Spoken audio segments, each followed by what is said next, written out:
Todas as meninas sem mãe a tinha como tal. Mas Dona Sinhana nunca foi mãe.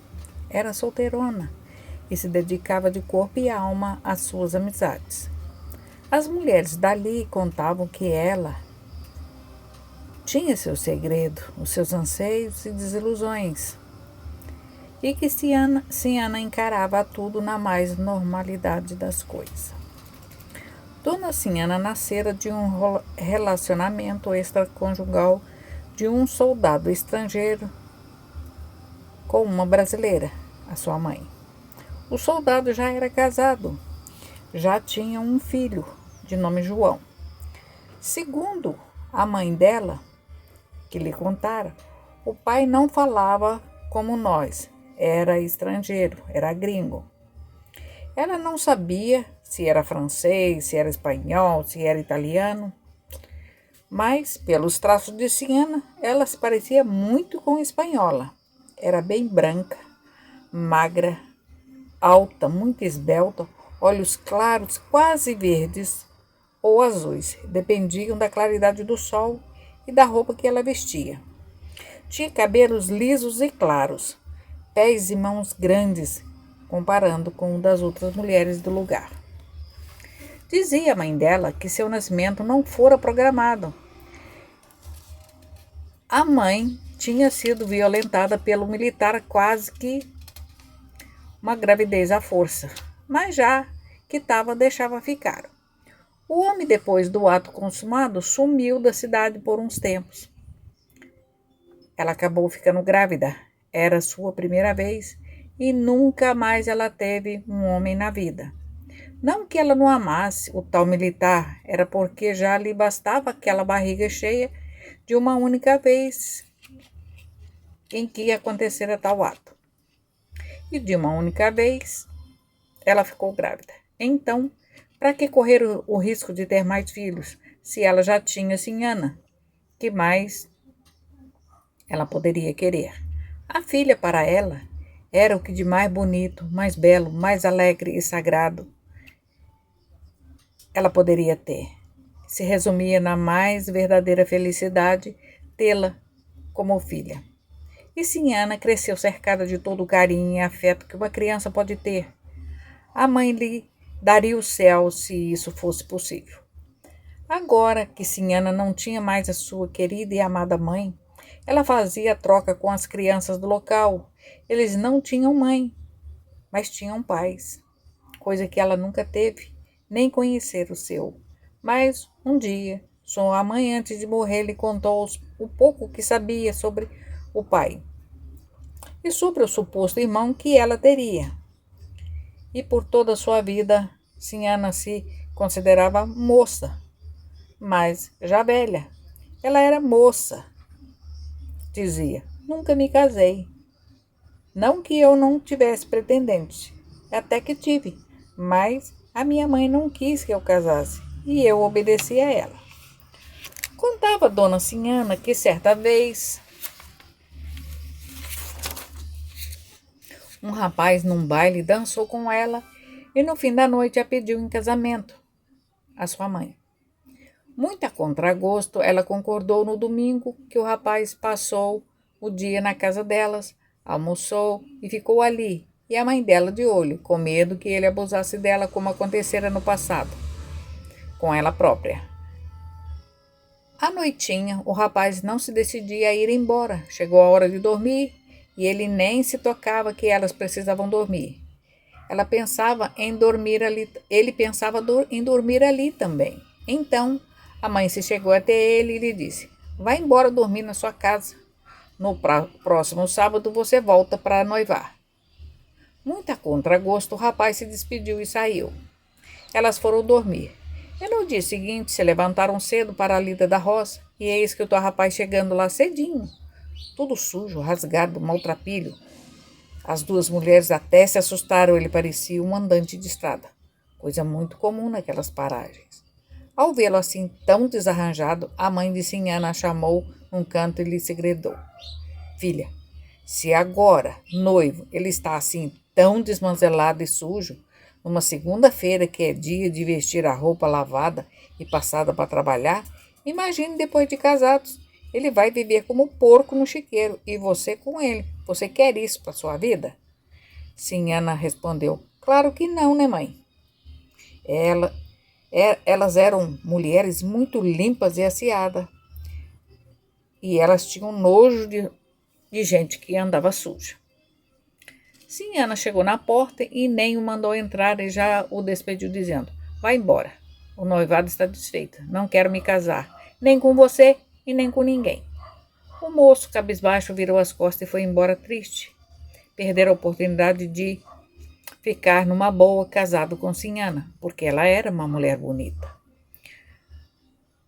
Uns diziam por ali que o talzinho não era chegado ao trabalho. Ele pensava em se casar e viver do trabalho das duas. A mãe era parteira e a filha remendeira de roupas. Com isso, as duas se sustentavam sem ter que ficar de mão esticada recebendo esmolas de alguém. Ambas não sabiam ler nem escrever, não sabiam ver horas em relógio. E também isso não lhes fazia falta, porque elas só tinham 3 horários conhecidos por todos dali: antes do almoço, depois do almoço e à noite, depois da janta.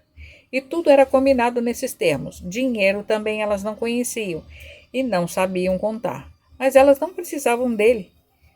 Os amigos, os vizinhos, em troca do trabalho delas, lhe levavam em casa de tudo, desde o querosene para a lamparina até corte de vestidos novos para a missa do galo no dia de Natal. As más línguas do lugar chegaram a cogitar o casamento de Sinhana e o pai de Fiinha. Mas era fofoca. Ela não queria se casar nem com ele nem com ninguém, e nem ele também. Mas uma mulher muito má da vizinhança espalhava para todos que quisessem saber que as idas de Sinhana na casa de Bastião Malaquias ia render. Quando Sinhana ficou sabendo disso, foi até lá na casa dessa senhora e tirou satisfações com ela. Houve bate-boca, discussão e ficaram inimigas uma da outra para sempre. Aí é que a família dessa mulher espalhava mais para todo mundo a tal fofoca. Elas diziam que Sinhana ia à casa de Sebastião Malaquia para deitar com ele na mesma cama que fora de Inês.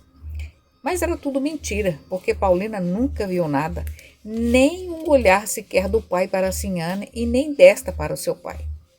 A maldade dessa senhora alcançou um certo ponto que Sinhana começou a ser difamada por ali. Mas ela não ligava para as fofocas, até que um belo dia apareceu por lá um soldado se dizendo irmão de Sinhana e queria conhecê-la. E na hora ela gostou muito dele e ele dela. Também quem não gostaria? Ela era uma ótima pessoa. O irmão contou a ela que só ficou sabendo da existência dela na hora da morte do pai, num hospital militar no Rio de Janeiro, onde eles moravam. E João, seu irmão, era casado e tinha 2 filhos e gostaria muito de levá-la com ele para morar no Rio de Janeiro. Sinhana gostou muito da ideia. Ela nunca havia saído dali do Morro Grande e da pequena cidadezinha lá aos pés do tal morro.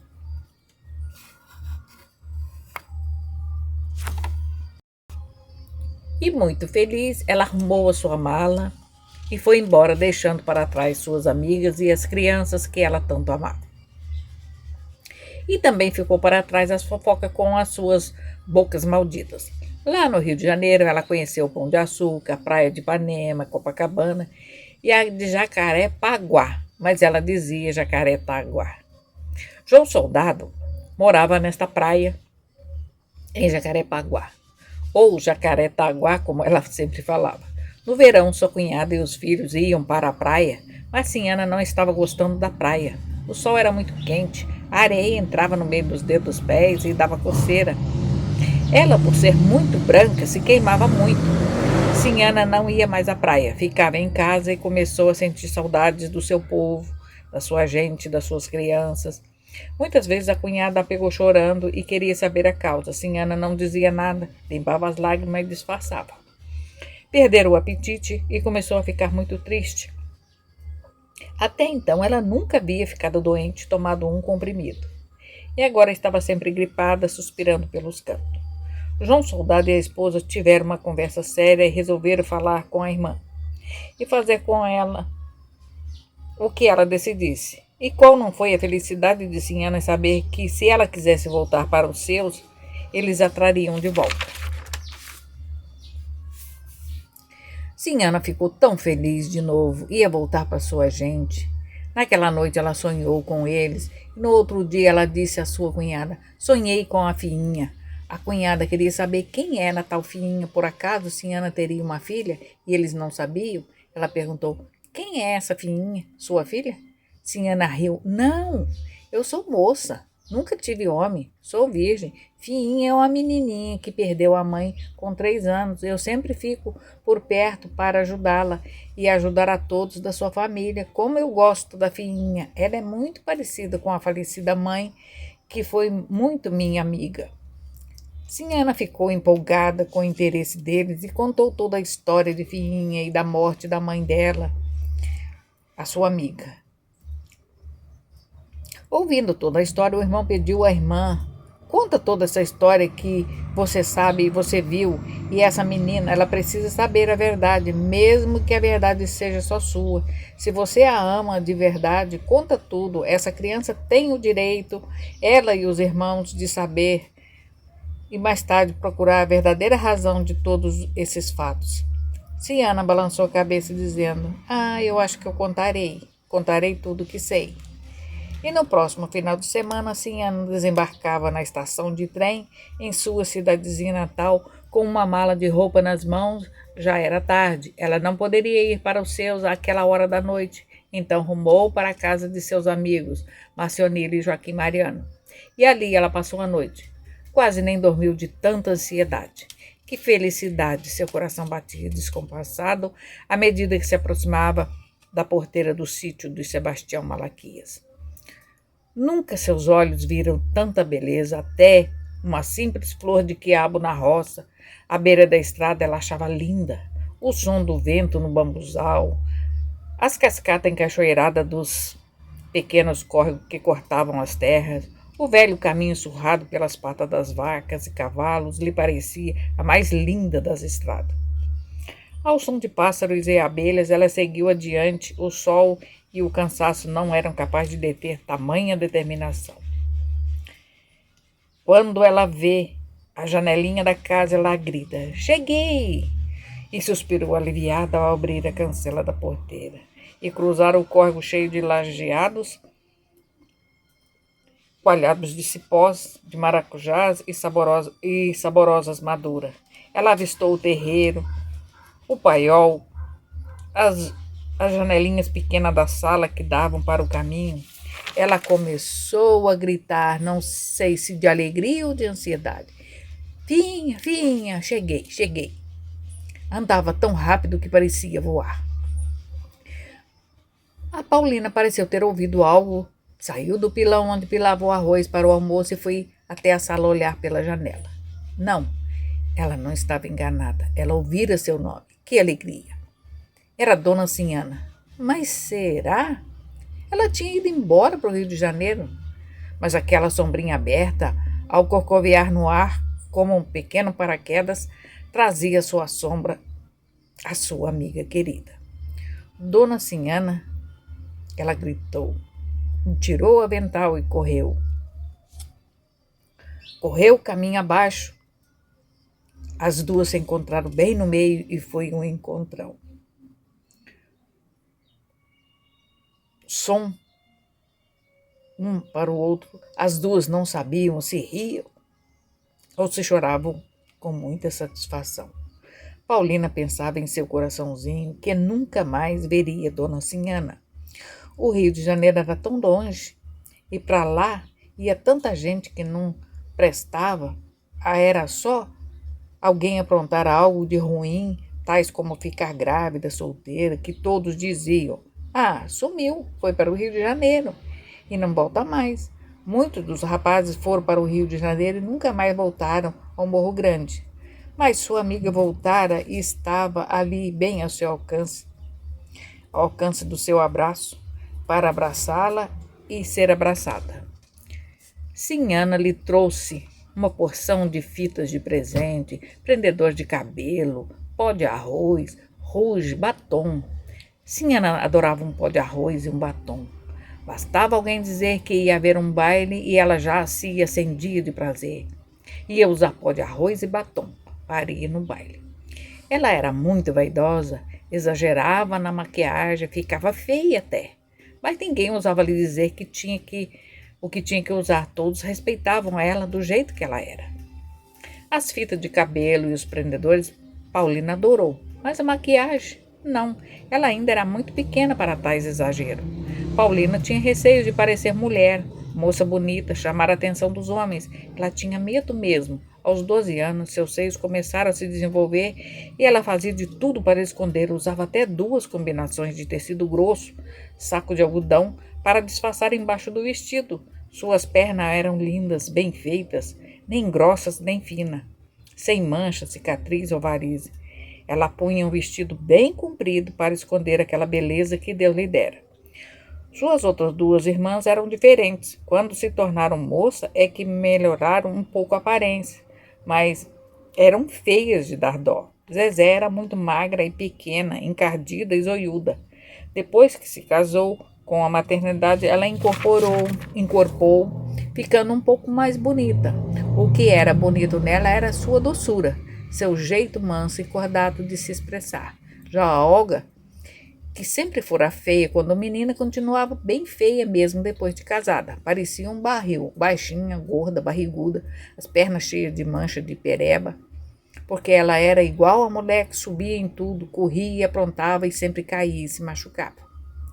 Olga morava na cidade grande, tinha boa alimentação, tranquilidade, seu marido tinha um bom emprego, tudo isso a deixava mais feia. Ela não tinha freios, comia do bom e do melhor e demais, dormia muito, não trabalhava quase, e tinha os olhos inchados, a cara macilenta por falta de sol, era muito gorda e redonda. Ao contrário de Zezé e Olga, Paulina tivera sua primeira menstruação aos 12 anos, e daí seu ciclo era sempre certo, regular, os hormônios à flor da pele a fazia mais bonita ainda. Ela ouvia as conversas dos adultos e guardava para si, não contando a ninguém o que ouvira, nem mesmo ao pai. Ela achava que um dia ela teria resposta para suas perguntas, mas Olga, desde muito pequena, era abelhuda e chata. Tudo que ela queria saber, ela já ia perguntando, qualquer coisa. Ela corria ao pai e perguntava, alto e num bom tom, estivesse ele onde estivesse. Ela não fazia ressalvas. Isso sempre deixava o pai em má situação. Muitas vezes as respostas das perguntas delas eram indiscretas, eram uns cascudos na cabeça que ela saía de fininho e ia chorar lá dentro.